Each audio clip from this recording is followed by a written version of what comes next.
For example, when I was much younger, my bedtime would maybe be somewhere around like 12 or something, sometimes later, just because with my parents being so busy, that's what time they would come home at. And when I would tell that to my classmates at a younger age, they all were like, "What the heck? That's crazy. You stay up that late and everything."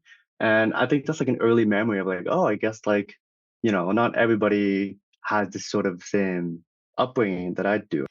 Welcome to a new wave of entrepreneurship by Venture for Canada. Venture for Canada is a national charity on a mission to foster the entrepreneurial skills and mindsets of young Canadians. Our vision is a Canada where young people can equitably realize their entrepreneurial potential to help build one of the most prosperous entrepreneurial ecosystems in the world. Kevin, I'm so excited to have you with me today for a chat about your journey. You have a story about growing up with immigrant parents, watching their struggle, watching their heroics, and then having to carve out kind of a new path for yourself. And your story, Kevin, is one that is not often told, and yet it is, I think, very, very common in Canada. And so I wanted to talk to you today so you can share that story and with other students who might be going through the same thing and help us all kind of understand your experience and how Canada and organizations like BFC and schools can better provide services to help students with their journeys. Kevin is a skilled digital media and marketing professional. He's interned with various startups across Canada. He has advised SMEs and startups on how to strengthen their digital platforms, and he's created impactful creative assets that have enhanced the online presence of many businesses. And I'm very proud to say that he is now a member of the Venture for Canada team. He went through one of our VFC's programs, the Intrapreneurship Program, and it really turned his life around. So today we're here to share that story with you. So, Kevin, tell me about your parents. You have a very beautiful story of your upbringing and the struggles and the complexities of it. And I'd love you to share that with us. Absolutely. Yeah, so my parents are originally from Vietnam. They never got to complete their high school education just due to like um, country politics at the time. And so eventually they made the decision to um, immigrate over here to Canada. Initially my dad was working he was like an employee for other people. And eventually my mom got to come to, like my dad sponsored my mom to come to Canada as well. And eventually, my mom just didn't like how my dad was often being treated by, the people he was working for. And, he always had this idea of like maybe doing his own product or, doing some sort of like his own business. And it was really my mom that really pushed him into doing that. And so they um they banked on a lot and they decided to launch their own business. And right around that time was also right around when they had me as well. So I came into like the pivotal moment of like when their business was starting up and everything. And so for me growing up, oftentimes I grew up in a very, I guess you could say like very entrepreneurial environment or very business centered family. And to me, I never saw it as like, oh, my parents are business owners. This is just like they're exceptional, they're heroes or whatever. That was just kind of my normal. And especially with my uncle and aunties as well. They all had, their own sort of restaurant. They all had their own sort of businesses, and so that was kind of the environment that I grew up in, and it became very normal for me. And it wasn't until later in life that I realized that actually wasn't normal for a lot of people. So, for example, when I was much younger, my bedtime would maybe be somewhere around like 12 or something, sometimes later, just because with my parents being so busy, that's what time they would come home at. And when I would tell that to my classmates at a younger age, they all were like, "What the heck? That's crazy. You stay up that late and everything." And I think that's like an early memory of like, oh, I guess like, not everybody has this sort of same upbringing that I do, I guess. So, Kevin, it's so interesting because, yeah, our situation often feels normal until we are then surrounded by people who live quite differently from us. What kind of do you feel like you learned or absorbed from them about work based on watching them as you grew up? I think for me, like work is almost the most valuable thing for us to do. Um, because like really my parents do work 24 hours, 24/7, even like to this day as well. And I think that they really instilled that value into me, even though not directly, but just me growing up and watching them work all the time. again, that kind of became my sort of normal. And so seeing them, put so much value into work, I also have that same mentality now of just like putting so much value into work and just like being really proud of the Mm. accomplishments that I make, and just really always about putting like 100% of my effort into it. Like if I'm not going to put 100% of my effort into whatever given task, then what's really kind of the value behind it? It's always about trying to do 100% and do the most that you can for whatever given task that you can. Mm. So you learned that kind of hustle, that drive, that work for the sake of work, and also for the sake of those around you, because your parents were raising children, they had other family around them, they were learning a brand new language, they were learning a brand new culture, and this was all happening in Winnipeg. So they were also Yeah, learning a new weather. Like it's everything was just entirely different. So having said all that and understanding kind of those pieces that they instilled in you, what were their expectations of you? Were they then expecting you to become an entrepreneur? So as entrepreneurs themselves, did they want to see you do the same thing? Or what were the expectations that they had, and how did those affect you? for sure. Definitely early on, they had more traditional expectations for me. Yeah, more of like they would hope for me to be like a engineer or architect or a doctor and that sort of stuff. Um, but pretty early on, they kind of understood that that's maybe not the kind of route I was going to go into. And despite the fact that they kind of went into business themselves and really did that hustle and grind, they never really wanted that for me or my siblings. They really Mm, wanted us to play the safe route, the 9 to 5, the traditional route of like, um, you know, a guaranteed safe route because with my parents, as much work as they have put into the business, they also understand a lot of the struggles and risk that it comes to having a business. And that's something they never really wanted to have me and my siblings to ever have, to be working constantly, to be stressed out all the time. Because admittedly, like, yeah, for sure, like my parents, they have a super successful business now, but they've had to go through a lot of trials and tribulations to get to where they are. And that's something that they never really wanted mm, for their children. mhm, Um, but again, despite the fact that that's not necessarily what they wanted for us, that's kind of the example that they set up. At least for me, just seeing them work all the time is just really inspiring. And whether I knew it or not, I really valued that sort of work ethic that they had, and just the grinding and the hustle and all that. mhm. So I understand that you tried architecture and design in post-secondary. So tell me about that journey, and that it kind of wasn't until you did some actual kind of work that you found what your real passion was. Tell me about that. Like, why did you try architecture? Why did you try design? How did it feel? And then what flipped for you? For sure. So initially, my career path started like when in post secondary, I tried out computer science at first because that was pretty heavily pushed by my mom. It's a high paying job, it's high in demand, and all that sort of stuff.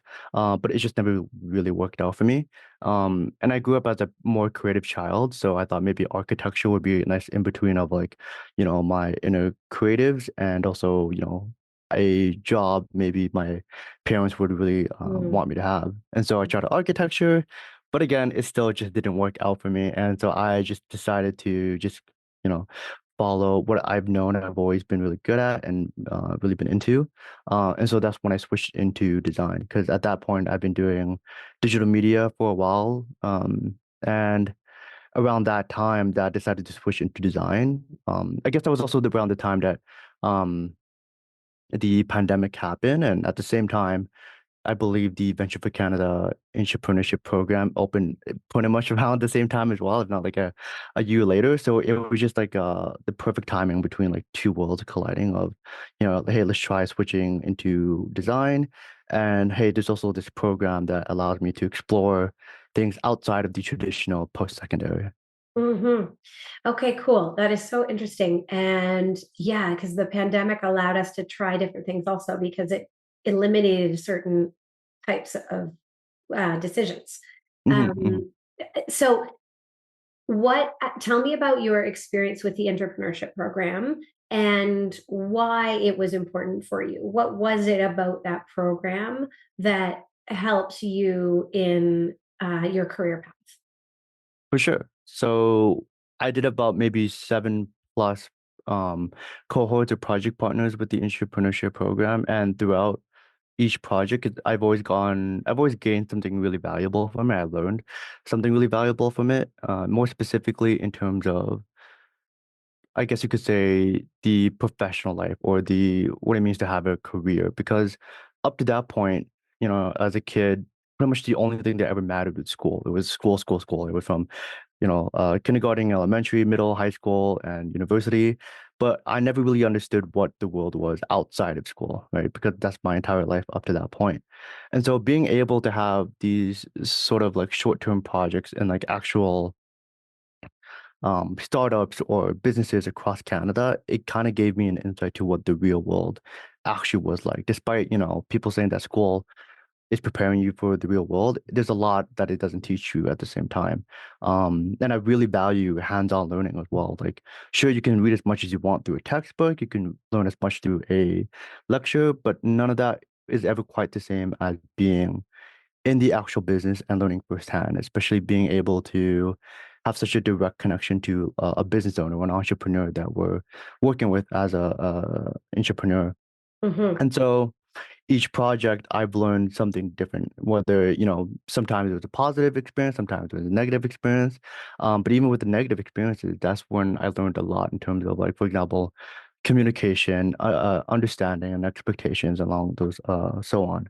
Um, and because of the entrepreneurship program, I was able to understand something about myself where there is the personal life and then there is the professional life. And I've come to really love having that professional life, if that makes sense. I really enjoy kind of, I guess, being in the work environment and collaborating with like other colleagues and just kind of having that work environment, I guess. Mm-hmm. It's a totally different culture from school culture, from family Hmm. culture, from friend culture.